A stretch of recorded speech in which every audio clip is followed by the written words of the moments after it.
Beyond good, beyond evil, beyond your wildest imagination.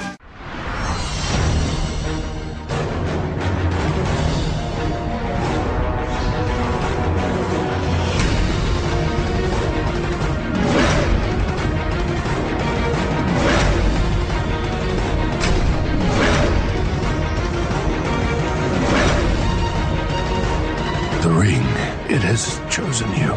Take it. You are now one of the protectors of the universe.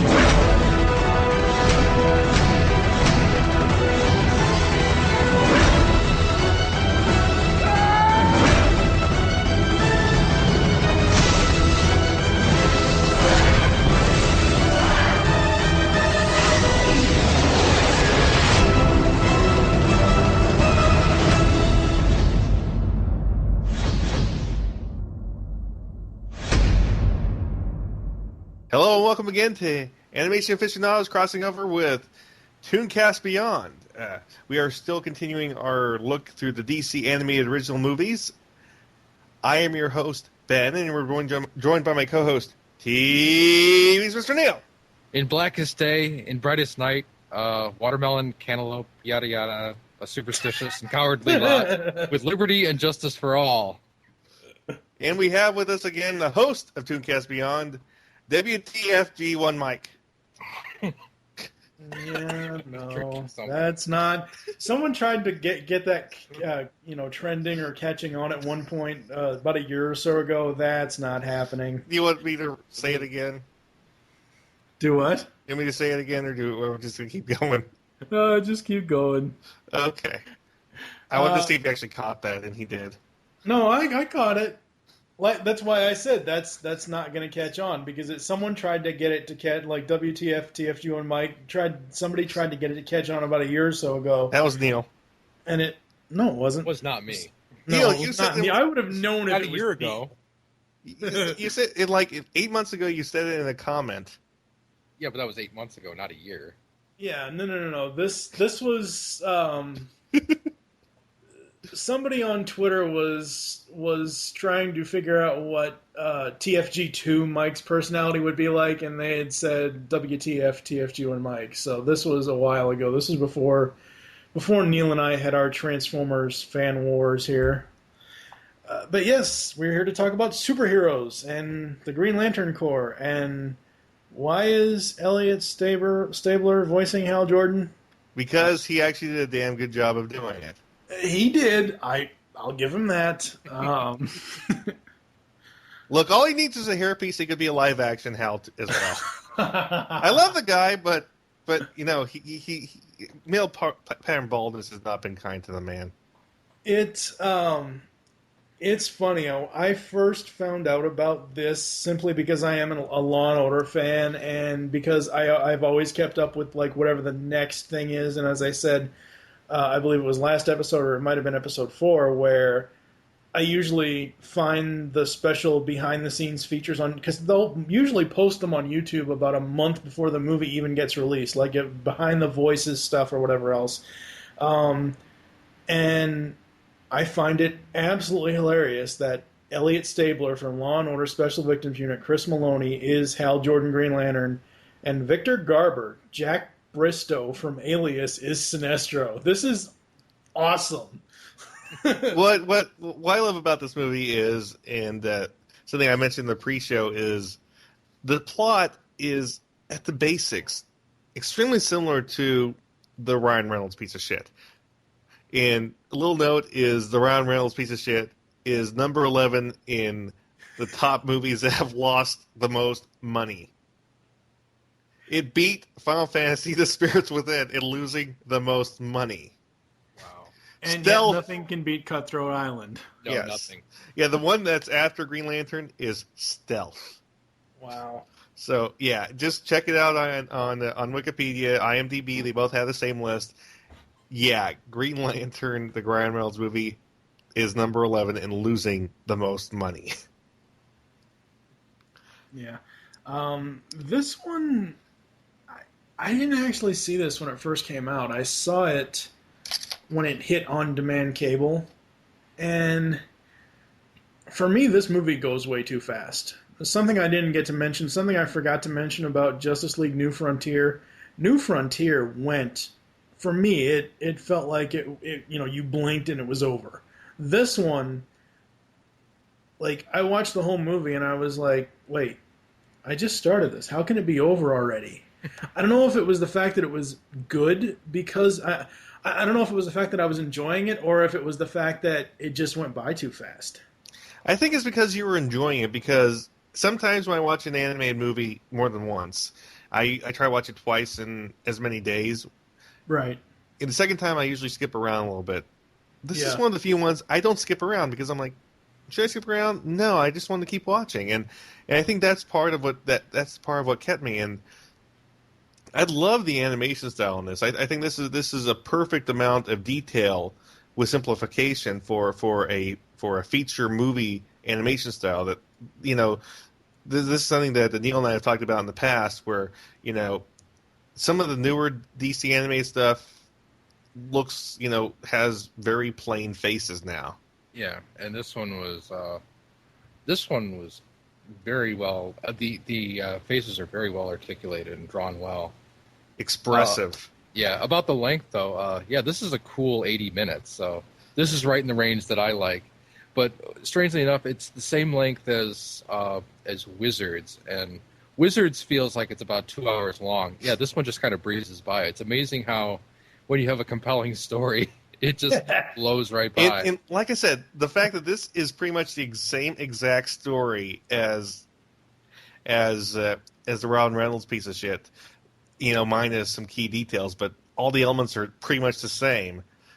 It just tells you what happens when you have a good writer versus a bad writer. When you have Jeff Johns sticking his nose in versus Jeff Johns not sticking his nose in.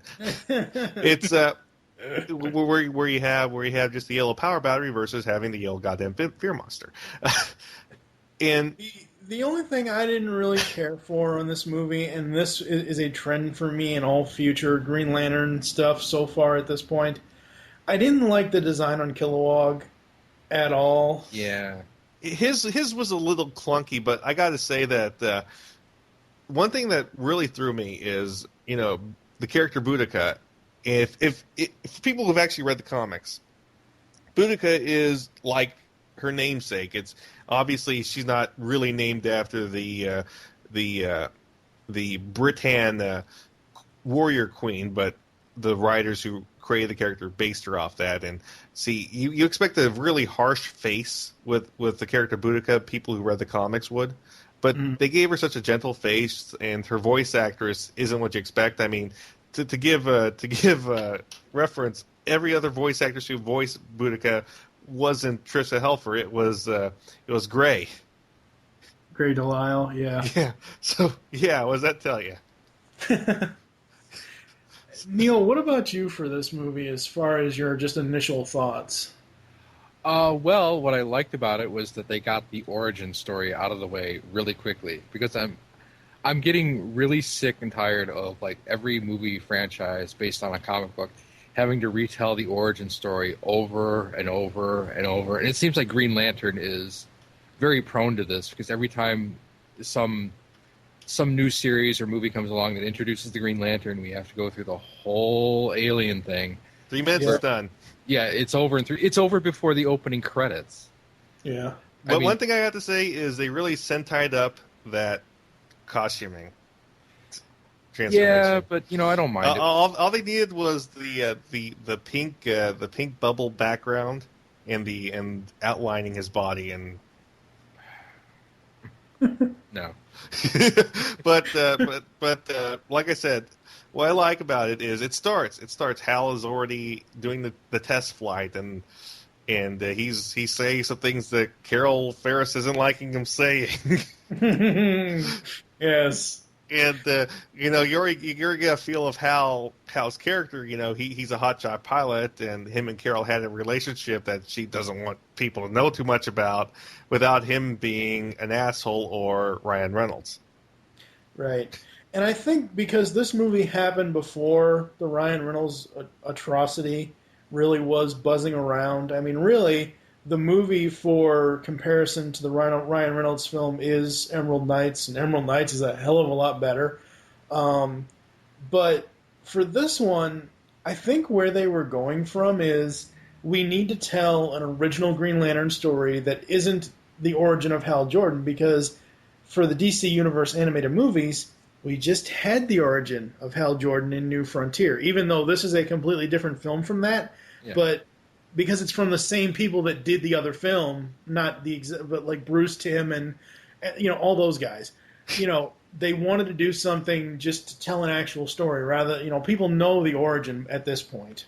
Yeah, that's the thing about the origin story is that even if it's a different continuity, all these timelines all have the same vestiges of what the origin story basically is. So we get it already. We know that Batman's parents got gunned down in an alley. We don't need to have this retold every single time. So, yeah, thank you, DC, for not spending a lot of time in the origin. And what I also like is, like I said, this is more space opera, less soap opera. So I really love the space opera bits because the whole idea is that there's this whole universe of aliens and power structures and governments that we aren't even a speck to. That's why I love that they just barely touch at. But the fact that they just sort of open the veil a little bit is what I like about it. And especially I like the whole. Like I said, I just love the character of Boudica in this, even though, spoiler alert, yes, she is a bad guy in this. But like I said, it really throws you because, number one, they made the Boudica so much gentler than what you're expecting if you read the comics. So that's number one that when it throws you. And then when all of a sudden when she does turn coat, it just sort of hits you that much harder. And that was an awesome fight. They kind of had to do that because otherwise you would have been... See, what I was afraid of was that it was just going to be like a waiting game to see when Sinestro was going to turn, because we all know that Sinestro is the bad guy. Well, his name has Sinister written all over it. I know it's almost as bad as having a villain called Darth Sidious. I mean, come on. Or Mr. Sinister, or Doctor Doom. I mean, he's the bad guy from the very beginning, and so there was that curve in there that kept you interested. It was like, oh my god, when she suddenly blasts Kilowog. Yeah. And then he blasts her back and called her a poozer. I just to talk about the voice cast, I just can't get JLU Dennis Haysbert's Kilowog out of my head. Michael Madsen did a hell of a job. He did do a hell of a job. I'm not going to deny that. He did do a hell of a job. But when it comes to stuff like Poozer and all that, I just can't get Haysbert's version out of my head. One thing that bugs me though is this is a comics continuity guy here. Yeah, yes, they actually did in the second half of the movie they really pushed Arisia hard, and no, she's underage. No, stop it.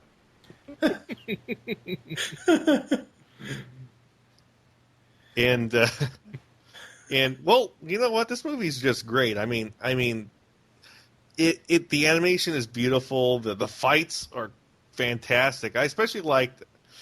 Well, this movie is definitely. Is this the movie a PG-13, Mike? Yes, they're all PG-13. Yeah, because the orgasm ball scene is yeah. Yeah, I don't know how you can slip that past the PG. Yeah. All of the DC movies are PG-13. I just want to get that out of the way because I don't think the orgasm ball would pass by 13. And you got to think though, and I will always mention this whenever we talk about superheroes and Bruce Timm and his crew. Bruce Timm and his people have been pushing the censors for years at this point. Yes, they have. I mean, they know how to push buttons without actually pushing buttons. And the swearing was it wasn't overt, but it was noticeable that they were the language was a lot more adult in this than it would have been prior. Yeah.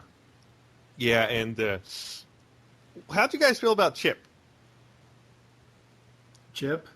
Guy in the wheelchair? No. Oh, you mean the squirrel guy? Yeah, it's the Squirrel Green Lantern, Chip. I don't know. I kind of liked him. Put him in a wheelchair and it'd be cool. As long as you have courage. Well, like I said, God, how do we come back from that? With Chip, I think this is one of the few times that the Scrappy isn't annoying. Well, it's because he didn't take over every single scene. He was just there, and he had a couple lines, and he was kind of funny versus being let me at him, puppy power. And what I love is, and he wasn't in a wheelchair. What I love is, one of the Guardians' name is Appa Aliapsa. They made a point to pronounce that because I've been reading the comics for years. I'm like, how would they pronounce Appa Aliapsa? It's like, and I love how it's Larry Drake as Gauntlet actually says Appa Aliapsa, but he says it really fast. I'm like, how long was Larry Drake practicing that?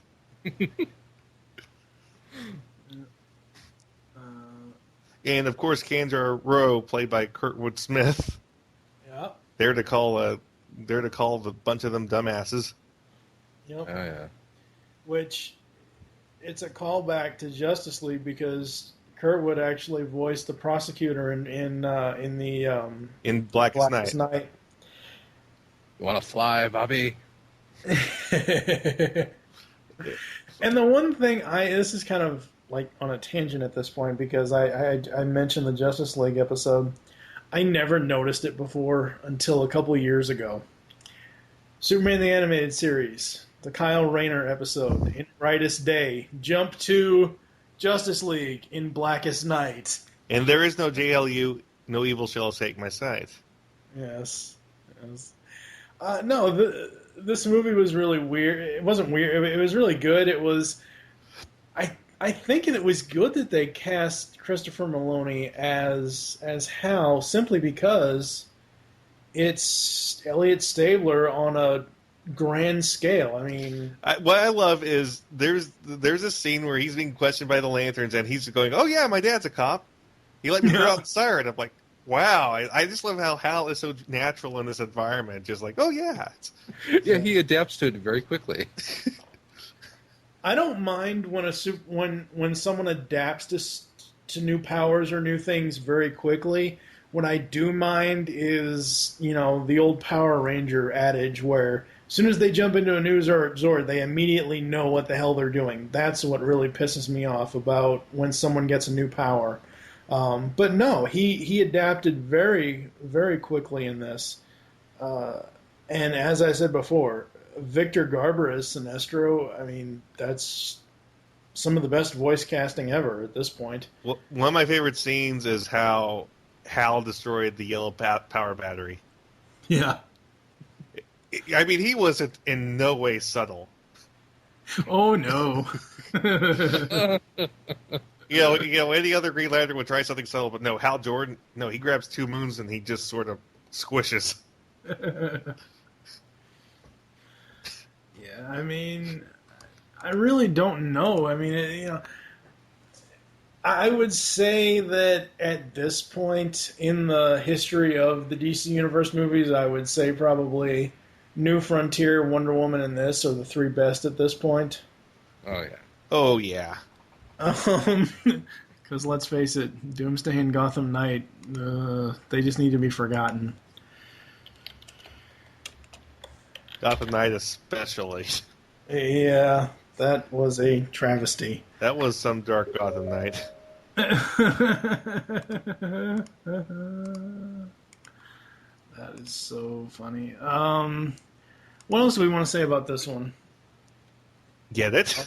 Yeah, I get it. Yes, get it, exactly. I guess we could go into the what it made. First Flight made $6,180,635, and it sold 380,611 units. So it actually it actually made money versus the Ryan Reynolds piece of crap. Yes. Take that, Jeff Johns. No one wants a goddamn yellow fur monster. That's Neil, this is the part where you throw in Spada's "fuck you." Oh, now I gotta go find that. I have it saved somewhere. Okay, you're gonna have to donate that to me. Oh, I will, because that was... Yeah, for people who don't know, me and Neil were on the This Week in Geek Green Lantern movie special. Yes. And Spada walked out halfway through the movie, so he didn't know how the Ryan Reynolds Green Lantern movie ended. And for the people who are listening that don't know how it ended, Hal Jordan, Ryan Reynolds, was racing towards the sun with the goddamn yellow fear monster following him, and he made a construct of 2 fighter jets, basically acting as the rockets, in the Wile E. Coyote really sharp turn move. And because Parallax is bigger, he couldn't quite make the turn, and that's what happened. Oh, Lord. Yeah. And Spade said, "Fuck you!" Actually, he stuttered for 5 minutes first. Yeah, he did. That's because some stuff breaks our brains. I mean, it just... See, I would rather have 2 moons crushing a yellow power battery over that. Because, that's actually kind of badass versus a cosmic entity not being able to turn. Yeah. Now, a lot of these movies, some of them, most of them, have soundtracks to them or have soundtrack CD releases to them. What did you guys think of the music overall in the movie, as far as whether it be background or whether it be the main title or anything like that? Did you guys notice the music at all? Oh, you know what? I really wasn't paying attention to it. How about you, Ben? Not really. Sorry.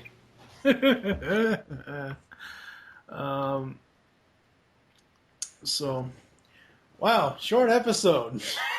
But okay. it's a good movie. It really is. Yes. This has to be one of my favorite versions of Hal Jordan I've seen, because, like I said, I always see Hal as a flawed hero, but in the end he makes the decision to be a hero nonetheless. Versus, Hal has to make mistakes. Hal's not perfect.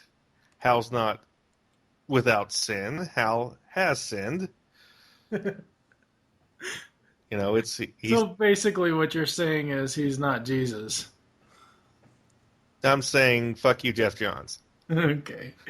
So for the IGN replacement crew, 0 to 4, seeing as I forget what the 0 was. I have to go back and listen to Gotham Knight now. It's find someone who owns the movie and punch them in the mouth. Ben, what do you give First Flight? I give First Flight a 4. Neil? I'll give it a 4 as well. I will as well.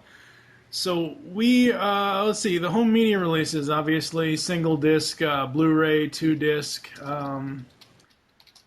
The special features include, on the double disc, press release for production featurettes, commentary, preview of Superman, Batman, Public Enemies, trailers of the DC Universe features, digital copy download, of course, and 2 episodes of Justice League picked by Bruce Timm. Oh yeah, I gotta go get this DVD right now. I forgot this had the Loon Turn on it. See, Bruce Timm knows how to poke fun at himself. I love the Green Loon Turn, the Duck Dodgers episode. So how come it's okay for Kevin Smith to be in one cartoon you like, but not okay to be in another? Wait, which one is he in that I didn't like? He was in Superman Doomsday. Doomsday? Because it wasn't really that big of a role. He was on screen for, 5 seconds? But he was Kevin Smith playing Kevin Smith. Okay. Doomsday is so bad. I know. Even I thought Kevin that Smith was could save that movie. I know, but I thought that Kevin Smith was like that little wedge of lemon, that little bit of acidity to cut through. It is, but me going back and watching Doomsday was just torture, and not even the second or third time that I've seen the movie in since it came out, not even Kevin Smith could have saved it for me at that point. It's not a slight against Kevin, it's a slight against that film, because that shouldn't even be called a film. So we on ToonCast Beyond are going to take a break. You're going to hear some Wacky promos? awesome quirky, weird, sadistic ads, and we will be back after this. ToonCast will be back after these messages. The Webcast Beacon Network has been covering and promoting creativity and the creative process since 2007, starting with the Webcomic Beacon, a topical webcomics podcast with a jovial bunch of misfits like your local morning radio show. Also, the Webcomic Beacon Newscast, recaps, reviews, and discussions of community and industry news relative to comic creators, especially of digital distribution. Also, the Tropecast, the ever-tangential discussion of literary and visual memes. And finally, Web Fiction World. Before webcomics, there was independent and self-published web-release written fiction and literature. Find this all at webcastbeacon.com. Be sure to grab a master RSS feed or master iTunes feed and not miss a thing. Movie Week in Review is the GeekCast Radio Network's weekly movie podcast. Steve and Mike take a look back on their favorite films and give you their thoughts. They also bring in co-hosts at times. If you are a movie buff, listen to M-Wire only on GeekCastRadio.com. Hey, I'm Gary. I'm Greg. I'm Chuck. And I'm Justin. Join the four of us every week on the internet's #1 G.I. Joe podcast, What's on Joe Mind? That's right. It's Joe news, reviews, and special guests like you've never heard them before delivered right to your MP3 player. Think of it as Joe Talk meets sports talk. And we make fun of Chuck. Right, please. Hey. We're just kidding, Chuck. Kinda. Yeah, sometimes Chuck makes fun of himself. Right, please. Hey. It's What's on Joe Mind? Every week on the GeekCast Radio Network, InsidePulse.com, Stitcher Smart Radio, and iTunes. Download and listen today. Can I say something about Transformers? No! ToonCast is dedicated to the cartoons we grew up with. 100 episodes and more make up one of the GCRN's most popular podcasts. Join hosts TFG and Mike, Optimus Solo, Terror the Rising Star, and tons of guest hosts. We also have voice actor and writer interviews. Tune in to ToonCast as we look back on the cartoons that defined us as geeks. You can find ToonCast on iTunes and the web at www.geekcastradio.com. Tune in.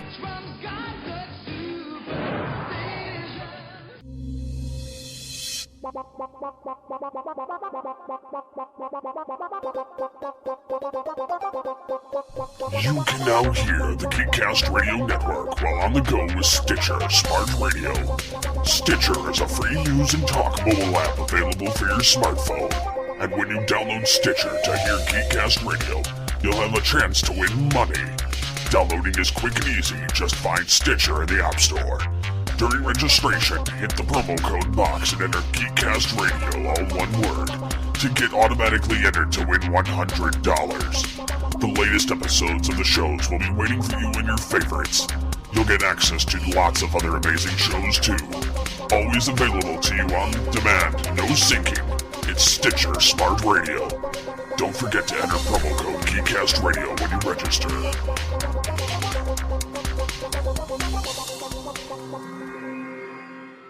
Now back to ToonCast.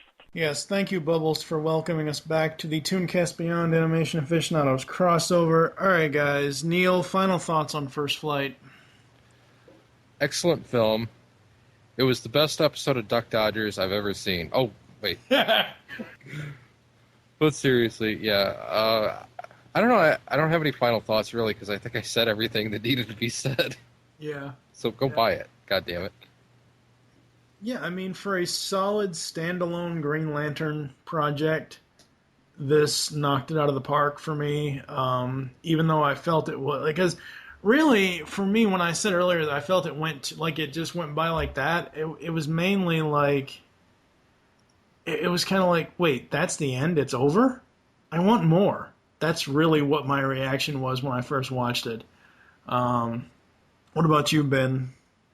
I would rather be wanting more than wanting less.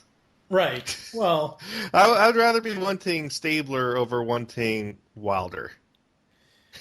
And see, the other thing was, when they first announced the cast for this, I was like, really? Because really what I wanted, and I probably never will get this unless he agrees to do it again. Nathan Fillion? No.